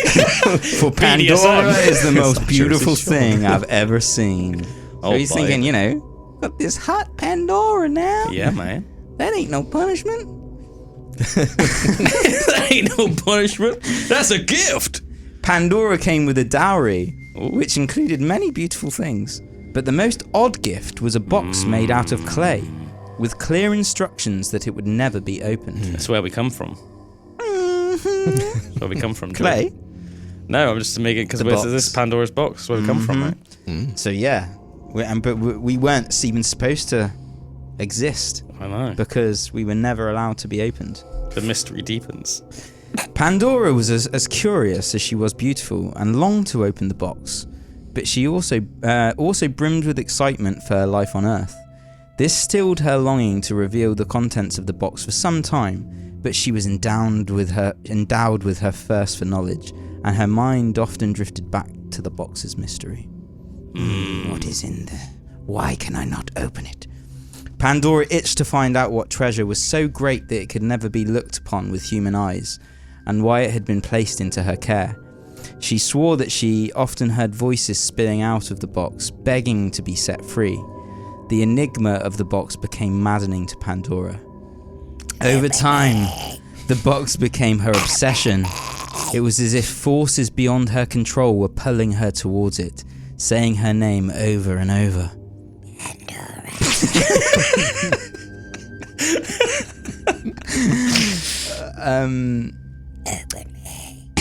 One day she could resist the temptation no longer. She stole away from Epimetheus.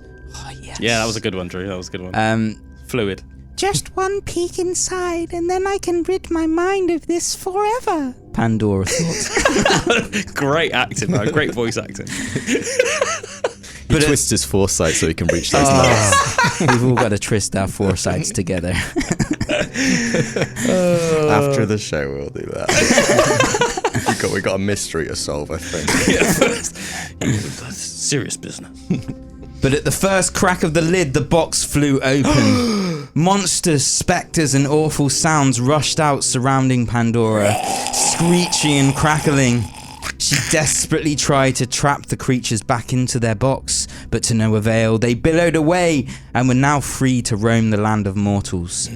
Evil was set free on the world. Oh, my lord. Damn, man. As Pandora wept and shuddered,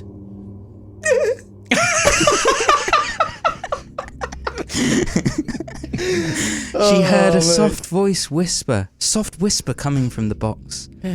This voice wasn't the cruel howls of demons. It was a light twinkling sound that eased her anguish. Pandora once again opened the box, and a warm beam of light floated out. As the light fluttered around the evil Pandora had released, her fears melted away. She knew that opening the box was irreversible, but she had also set free hope to temper the effects of the unleashed evil. There is light at the end of the tunnel of Pandora's Box. Many years later, Prometheus was freed by none other than Hercules, Zeus's own son. Hearing about the injustice Prometheus suffered, Hercules kills the liver-pecking eagle and unbinds Prometheus from his chains. Classic Hercules. Although Hercules and Zeus's permission to free Prometheus were never found out why he changed his mind to set Prometheus free, but Zeus changed his mind? Yeah, they never knew sent why. Hercules to free him. It was allowed by Zeus. Oh, right. Hercules was like, yo, man, I want to free this guy over here. Do you object? Yeah. And Zeus was like, nah, sorry, I just got to kill that massive eagle first. It had been speculated that Prometheus knew of a huge secret about Zeus that he didn't want to be known. Oh, my God. God damn. So, that's the story of Pandora's Box.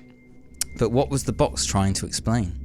And what's the secret of Zeus? That's more of the mystery. That's even more the mystery of what the mystery of Pandora's Box is. Pandora's Box is a tale explaining the extreme consequences of playing with the unknown and how it can affect not just us, but the people around us. Pandora's curiosity also suggests the duality of human inquiry. Are we bound to always question the unknown, or are there some secrets that are better left unknown? I mean, I think there definitely are, aren't there? Yeah, it's quite interesting, isn't it? There's many things that, I mean, obviously it's up for Satanism. It's up for debate whether it actually is wise or unwise. But I mean, you could look at it in terms of, humans exploring like weapons of war more and more. Obviously, that led to the creation of the atom bomb and nuclear bombs. Like, obviously, that was through, again, essentially just, being curious about how can we create these things, but obviously it's led to destruction. Absolute destruction. Also, you can also see it, there's big debates going on about like AI and the potential bad points of AI and stuff. Like, there's a lot of people that are like, have you seen the Terminator? God dang. Dehumanization, baby. And other people are just so consumed with just trying to make it better, I guess, that they're not even thinking about the consequences. It's all stuff like that, isn't it? Yeah. Or like, I guess some people could even say, like, in our search to find extraterrestrial life, like, you're not even thinking about, okay, well, what would actually happen if we did? Like, what if they had potentially... The secret mysticism of the universe? Yeah, what if they weren't benign? And what if they were so different? You know what I mean? There's many things that we could accidentally... Unleash the box! Yeah. I think sometimes it's the right answer and sometimes it's the wrong answer, isn't it? Sometimes you can explore things that then I don't know, it grants humankind something that could be used, I don't know, altruistically, like medicine or something like this. I think technology does advance in time of war, and then... 100%. Radar was invented during the Second World War, wasn't it? And lots of other things, You sort of tend to do like about 50 years of advancement in like a couple of years, don't you? People, nations, needs must. Yeah. It's interesting. Yeah. The story is also used as a cautionary tale to teach children not to let their curiosity get the better of them. Unhindered curiosity could lead to obsession in dangerous situations. It also has an air of teaching children to respect decisions made by others that may affect them. For example, when Zeus forbids Pandora to open the box, but she does anyway, it can be likened to a child disobeying their parents. It's like for the best interest of the kid, like to say don't do that, but they're going to be like, oh, I just want to do that now. Oh man, I know all about that. Yeah, I can imagine. As a father of a daughter, Evie is like Pandora, little scamp. Oh yeah. What were the 7 evils Pandora unleashed into the world? So these are the 7 things that were supposed to have been unleashed. Wrath, which is defined as either strong vengeful anger or indignation, or it can be a vengeful punishment for an offence or a crime that has been committed against you. An example of when a modern day person would feel wrath if the brand new car they bought was stolen and destroyed. I like how that was the example. That seems I like know, so that's random. such a rubbish example, isn't it? Wrath, my new car. Damn. Oh, damn it. So the second one, gluttony. Ah, yes. Those gluttonous swines. Gluttonous swines. Gluttony is normally associated with overindulgence, normally with food, but there can be other forms of gluttony, such as not savouring a reasonable amount of food, eating outside of meals, anticipating eating with a preoccupied longing, or consuming costly foods, for example, eating lavishly simply for the purpose of conspicuous consumption. Or I would just say like almost like any sort of like addiction comes from gluttony in a way. It's not knowing. Every example was food related, and I was curious about that. Is there like some manner, some other addictions that would fall under? If not, gluttony. I would say it's almost like not knowing when to stop with anything. Know when enough is enough. Know when enough is enough. You never know when to put the bag down. Yeah. Take a cold shower. Instead, leave your missus alone. Yeah. Greed. Yeah, greed. What's the difference between greed and gluttony then? I guess like greed is more like gluttony is like not knowing when to stop. Or greed is defined as a selfish and excessive like desire if I stole for more from you, of that wouldn't be something. gluttony. It would be greed. It would be Such greed. money or food. Yeah, if I just stole money out of your wallet when you weren't looking, that would be more greed than gluttony, wouldn't it? I could use my greed for gluttonous purposes if I stole from you to satisfy my gluttony. Yeah. Do you know what I mean? I guess, Yeah. but I guess you see like that money is an example, isn't it? Like a good one. Yeah, like you said. Greed, like, Or I see like I think a lot of it's some people that say fall into like petty thievery. It's to support a drug habit or something. So that would be like greed supporting gluttony. Yeah, they often Yeah. go. It's usually bit of hand in hand. normally not just one. Is there? At Yeah. play, it's usually. It's a slippery slope to damnation, It is, ladies and yeah. gentlemen. Yeah. Taking you away from your moral compass. So like, Greed. you're choosing like say money over what's the best, Yeah, the I right guess. thing Yeah, to do. yeah. Like Putting yourself over, what is right, I guess. So the next one, envy. Envy is best described as a feeling of unhappiness over someone else's life, mixed together with a desire to have the same, or feeling like you are more deserving of that life than the other person. I also think it's like when what ideally, if someone's doing well in their life, you should just feel happy for them, like Yes. sincerely happy. Yeah, for them. Not 100%. think I not like want Jealous. want them to fail or be jealous. Like I'd say like jealousy and envy Yeah. are pretty. Yeah. I I think at the end of the day, that people are born in completely wide variety of circumstances and stuff like that, and at the end of the day, like no one can control what family they're born into, what you're naturally like when you're born. All you can do is try and make the best of what you've got. Yeah. I've suffered with that one a lot, like the envy and the jealousy thing of like other people's lives and stuff. Really? And like, yeah, man, 100%. Because it's like when I see people that are really successful, it's that having that thing of being able to be happy for them is so much more powerful than like just comparing yourself to them. Like I just compare myself to like what that person's doing. Do you find it's with throws people my head in? who whether you like them or not make a difference too? If you think they are undeserving of it, would that wind you up more? Or? No, I would really? say it's I don't really think of whether they're undeserving. Like I am like generally like really like I generally really like the people as well, and I'm like but I almost feel like ashamed of myself for not being at their level. You know what I mean? Or like or doing the same thing. It depends what like, you mean by level, though. I guess. Yeah, Do you know what I mean? for me it's more What like do you musicians define? and like or like say like stuff that I'm into. Yeah. Like basically peers and people that are like really good at their craft or in whatever area that is, needs to be inspired by those people rather than envious or jealous or comparing yourself to them, because you should only compare yourself to who you were yesterday rather than anyone else in the world. man. But I find that hard thing to do, you know. Yeah. It's interessante. Yes, sir. What are you doing? Sorry, folks. We've got an interloper. Wrath has joined the conversation. Yeah, and that was that. That was that. Yeah, Wrath has left the conversation. Yeah. So the next one, sloth. Ah, That's me as well. Sloth. Like we were talking about off air. We were talking about exercise. how you and just these really guys are- find it hard to get exercise. Yeah. So sloth is best described as someone who is disinclined to do anything, whether that be Anything. housework or getting a job. Sloth is often used to describe people who are lazy or not easily roused to activity. You know, I think everyone's got the tendency to laziness in them somewhere because it's just you choosing to There's do a the easier prevalence of it thing. these I guess days, I think with me, I don't mind at all like extreme physical effort, but with me it's more like I do it when I want to do it. Yeah. So I guess that could be a problem because sometimes in life that's not necessarily convenient for maybe yourself or the world around you. But I definitely don't have a problem. Like, do you know what I mean? I do a lot of housework. Yeah. I do a lot of gardening. But it's gotta be on your terms. I do a lot of I do a lot of exercise, like pretty much more than anybody you could probably know. But yeah, it's all when I want to do it. I'm very much like I march to the beat of my own drum, and well, it's what me and my old man. Well, as long as you are doing it, then that's the thing, isn't it? Both me and my old man were talking about earlier, and he said in the meeting he considers both of us like unemployable.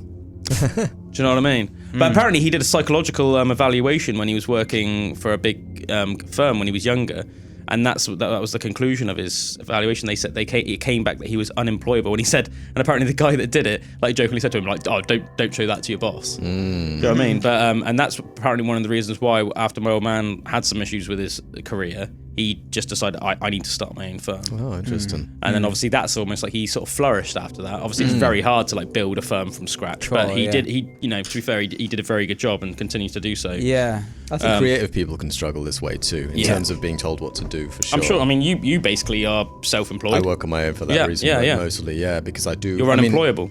Well, I've had a lot of freelance work before, and I've always done well, and I do welcome the opportunity to collaborate. But in terms of what I feel is my element, for sure, working on my own, I relish it.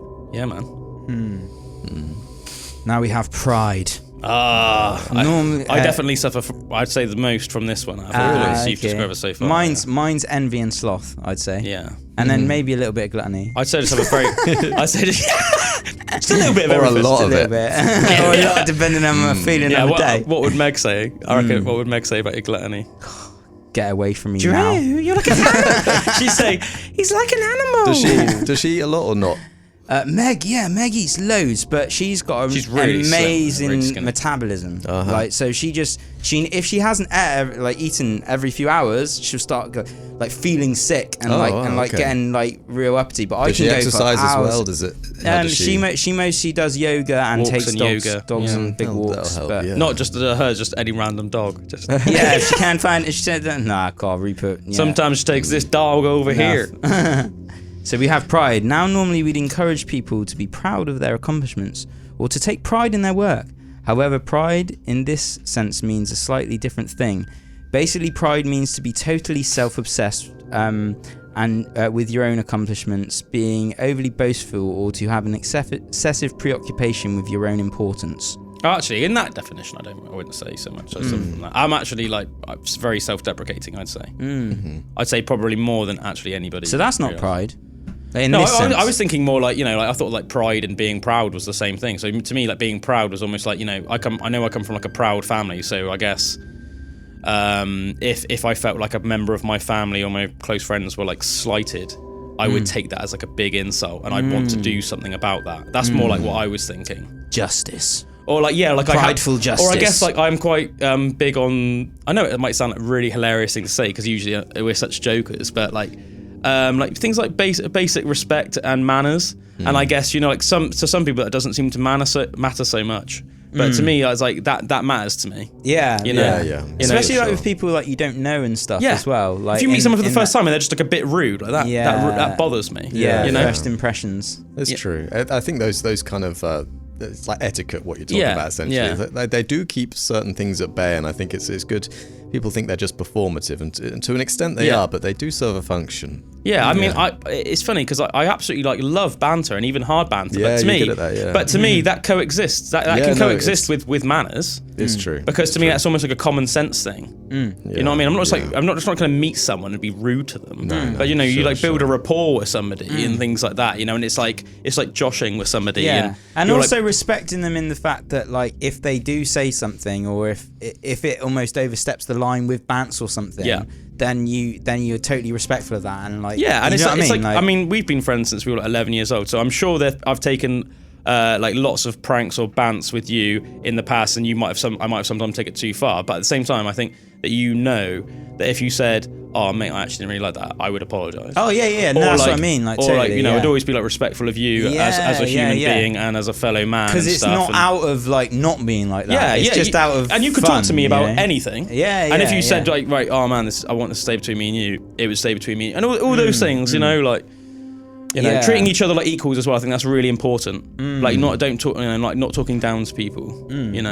Talk to everyone like an equal, because I mean, I think most people out there will have some sort of new insight or something that would be so different from the way you think that make you look at something in a different way or something.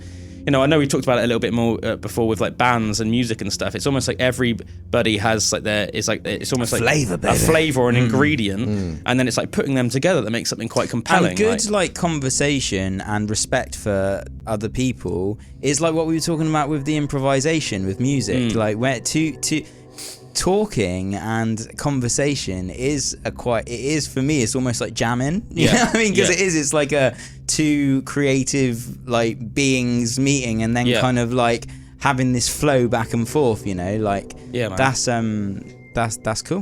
100%, man. It's almost like, I think one of the reasons why we find it really easy to just make music together because it's not like, right, this is what we're doing. There's no boss. It's not like we're officially in this like this thing where we have to do this certain thing. It's just more like respect each other is like in our own creative ways and just seeing whatever happens, and then that's cool. And that was the thing. It's that learning from each other, because when you do that and you kind of like collaborate in that way, those differences that you have come out in these interesting like kind of like like mixings, and you can learn from each other from that, I think, a lot. The last one, the most juicy one. Oh baby, lust.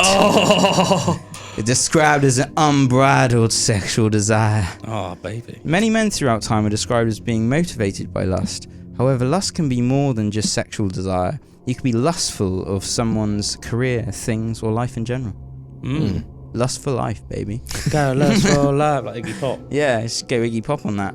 And it's interesting because those 7 evils that were opened into the world in Pandora and Greek mythology are the same 7 deadly sins depicted in Christianity. That is very interesting, isn't it? So that's like, obviously Christianity must have gotten that then. Yeah. No, do you know when you think of that, like how it kind of things move over? Most things in Christianity fables and tales are taken from some other earlier religion, aren't they?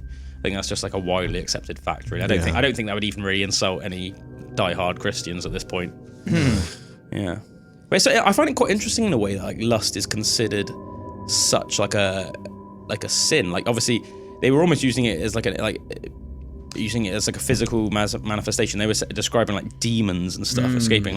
Like is like lust like really that malicious and bad? I would say the only time it turns bad is where it can turn into like forceful lust. Oh, well, like stalking, things like that. Or even rape and stuff. Like imposing lust or desire. Yeah, that's an interesting or like, they made the distinction, didn't they? Unbridled. Unbridled. That's a good word, isn't it? I like unbridled. It's nice, isn't it? Yeah. Unbridled. Bring it back. Yeah, bring it back, baby. Bring it back. Yeah. So but just lust in itself, like, hell yeah, 'cause I think, all day, every day, baby. I think everybody knows what it's like. When you're like a teenager, say, and you've got like your first that puppy love, and you're like both quite like hot on each other, and it's like there is a lot of lust with those teenage hormones and that. But to me, that's quite a feeling of elation, isn't it? It's natural. Yeah, it's a very like you feel elated. Powerful thrusts. Powerful lusty thrusts. Turn the thermometer right up. Get hot and sweaty. Oh yeah, baby. Yeah, baby. Yeah, so but I guess that's the thing, isn't it? Unbridled. That's when it becomes dangerous, like turn into obsession, stalking, as you said, even potentially things like rape. Yeah, I think that's kind of it. It's like this unbridled thing with the whole like concept of Pandora's box. Like if your desires or like curiosity aren't bridled, then there could be some consequences. Bridle yourself. Yeah, freedom still. Bridle yourself, good sir. I'm gonna have to ask you to bridle yourself. Only somebody said that to Ted Bundy. It is without doubt one of the most famous myths in existence, Pandora's box. Yeah. But whether or not it is, so this is the mystery. Is it real or not? We'll never know. Probably not. No, to be fair. Yeah. I mean, I guess you'd have to literally believe in Unless like the box itself is discovered. Yeah, I think it's really cool though that like Mount Olympus obviously is real, isn't it? In Greece, yeah. So like Mount Olympus is like a real thing, isn't it? I'm pretty sure. So like that's where they thought the gods were. Yeah, right? it's at the top of Mount Olympus. Yeah. No one climbed it. No one climbed it to check. Yeah. I mean, they're up there. We know they're there. Yeah. I love it all of Don't like go these. up there, though. Yeah. Probably thought Zeus would strike them down with a thunderbolt. Yeah, or maybe something. so. Oh, that's interesting. I've got to look into Crucify that, whether them. it's the case. Yeah. I'm pretty damn sure it is an actual place, isn't it, Mount Olympus? Unless I've just think made so. that up. Do you know, That's like a kind of meta realm. I'll really I like the quickly idea of this. search Mount Olympus. Yeah. I was sure that was a real place. I think it is. What I'm Yeah. curious about is whether Olympus. they actually went up there and Yeah. saw that they might not have been there. It's empty. Yeah, no, it is. Mount Olympus is the highest mountain in Greece. Okay. It's part of the Olympus Massive near the Thermiac Gulf Olympus Massive! of the Aegean Yeah, Sea. Yeah. Of the Aegean Sea, located in the Olympus range on the border between Thessaly and Macedonia. There you go. Thessaly, was it? Yeah, Thessaly. So Thessaly. I guess that's how it's pronounced. So Yeah. Thessaly. Yeah. And obviously Macedonia famous for being the home of Alexander the Great. He was Macedonian. Macedonian. Oh Yeah. yeah. Do Cool. you want to know some fun facts? Yeah, man, always. Fun facts about Pandora, or Pandora's Box. So Pandora's Box originally comes from a series of poems called Works and Days, written by Hesiod. Oh yeah. These iconic poems were written in the 7th century BC.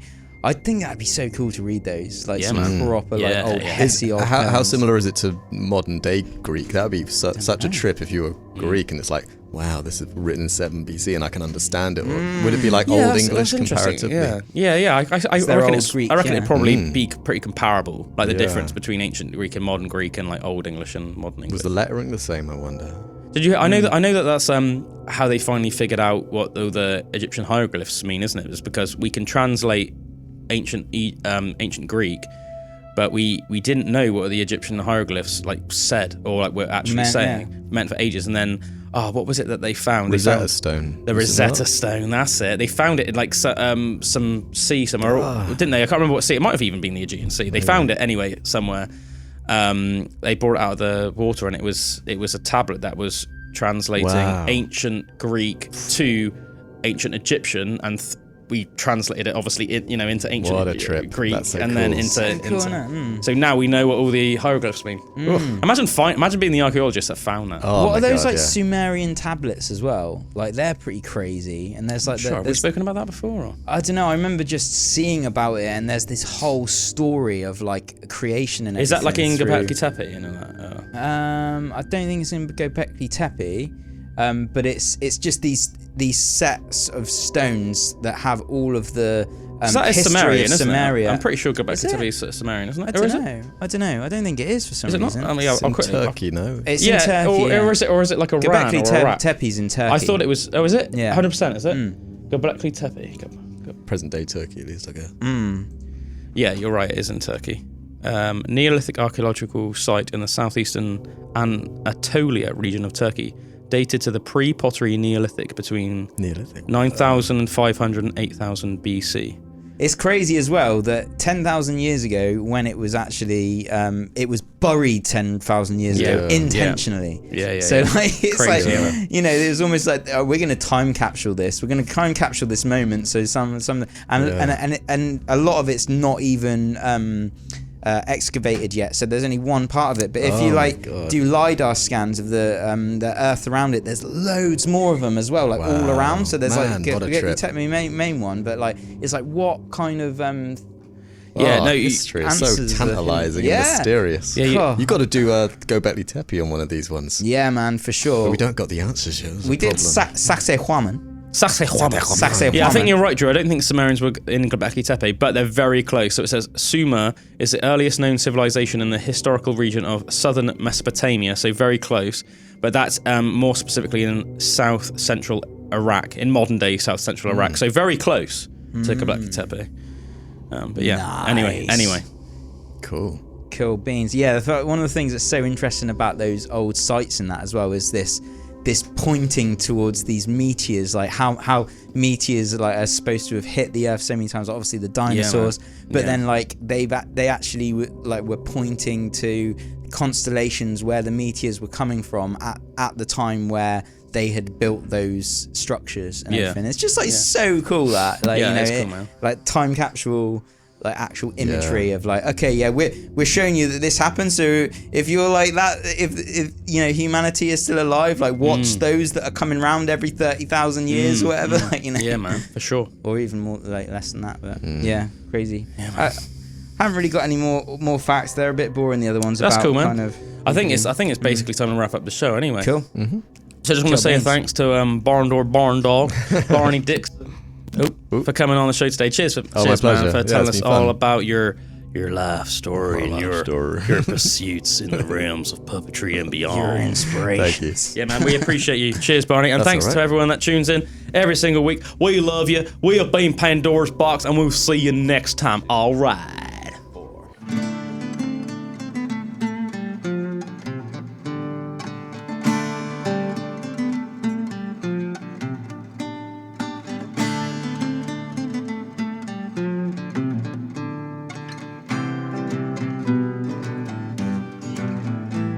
There once was a race of magical beings from the lands of Telemar. They came from the lands where the wild winds blow. And how such beings came about us mortals could not know. They came from the lands where the green lakes glow. Tall and fair with eyes as keen as owls in the night. They came from the lands where the trees once glowed. The most beautiful race that ever lived with hearts pure as gold. They came from the lands where the mountains roll. But then the dark gods came, engulfed in fire and pain, twisted lords of hate. They marched to heaven's gate. The lords of Telemar would not bow. Their hearts didn't know how. With souls as fierce as a storm that rages on and on and on.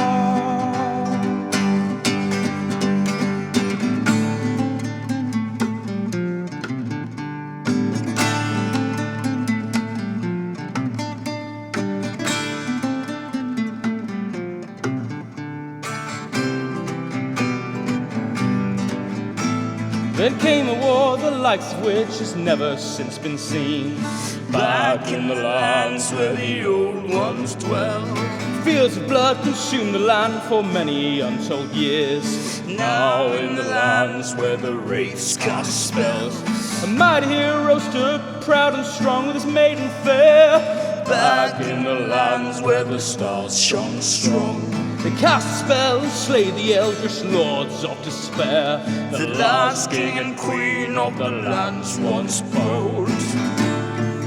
But with their fearsome fight came a costly sacrifice to destroy such evil foes, turn the land to one of woes. Now the ancient land once more is dark, ruinous and cold, and the beings once so fair are but a whisper upon the air, on the air, on the air, on the air.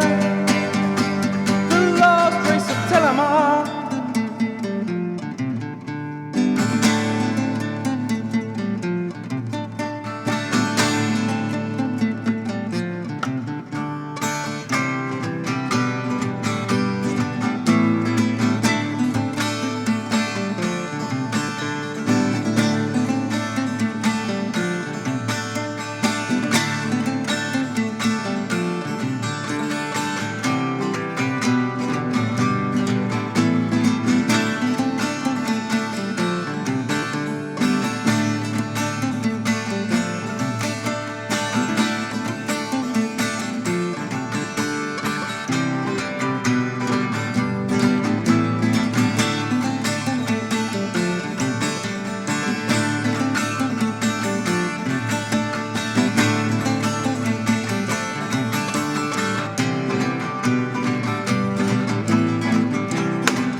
Oh, mate, that's fucking hilarious.